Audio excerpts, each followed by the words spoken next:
حضرت عائشہ رضی اللہ تعالیٰ عنہا سے روایت ہے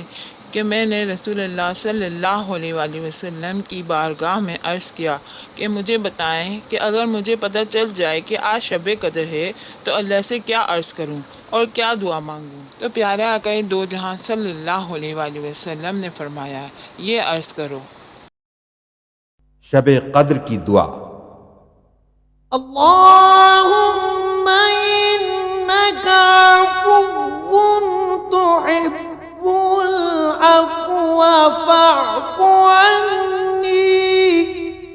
یا غفور یا غفور یا غفور۔ اے اللہ بلا شبہ تو معاف کرنے والا ہے، معاف کرنے کو پسند کرتا ہے، لہٰذا تو مجھے معاف فرما دے، اے بخشنے والے، اے بخشنے والے، اے بخشنے والے۔ اس حدیث کی روشنی میں بہت سے بندوں کا یہ معمول ہے کہ وہ ہر رات میں یہ دعا خصوصیت سے کرتے ہیں، اور رمضان مبارک کی راتوں میں اور ان سے بھی خاص کر آخری عشرے کی طاق راتوں میں اس دعا کا اور بھی زیادہ اہتمام کرتے ہیں۔ اللہ تعالی ہمیں بھی عمل کی توفیق نصیب فرمائے، آمین۔